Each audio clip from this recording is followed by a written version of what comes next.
वाहिगुरु जी का खालसा, वाहिगुरु जी की फतेह। साध संगत जी, आज जहां बाल लीला गुरुद्वारा बना हुआ है, वहां पहले पटना के राजा फतेह सिंह मैनी का महल हुआ करता था। उनकी पत्नी का नाम विशंभरा देवी था। उनको कोई संतान नहीं था। गोविंद राय गुरु गोविंद सिंह महाराज जी के बचपन का नाम था। अपने साथियों के साथ रानी के महल में खेलने के लिए जाते थे। रानी विशंभरा देवी गोविंद राय जैसे पुत्र की कामना करती थी और ईश्वर से रोज पुत्र प्राप्त की कामना करती थी। एक दिन बाला प्रीतम खेलते खेलते रानी की गोद में जाकर बैठ गए और उनको माँ कहकर बुलाया। रानी विशंभरा देवी यह बात सुनकर खुशी से रोने लगी और बोली, मैं तुम्हारे जैसा एक पुत्र चाहती थी।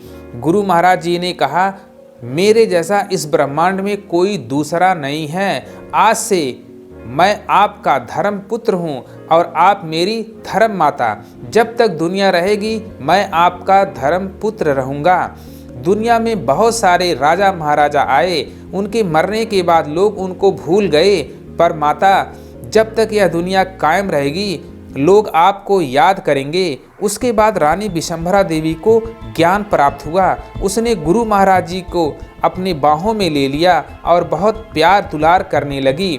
फिर बाला प्रीतम ने कहा, माताजी, खेलते खेलते बहुत भूख लगी है, कुछ खाने को दे दो। फिर रानी ने अपने दासियों को 36 प्रकार का भोजन पकवाने को कहा।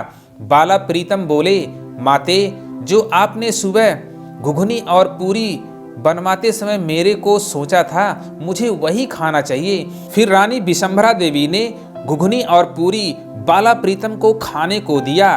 बाला प्रीतम खुद खाए और अपने दोस्तों को भी खिलाया। तभी से बाल लीला गुरुद्वारे में प्रसाद के रूप में चने की घुघनी और पूरी दी जाती है। साध संगत जी, इतिहास कहते कुछ गलती हो गई है तो क्षमा चाहता हूँ।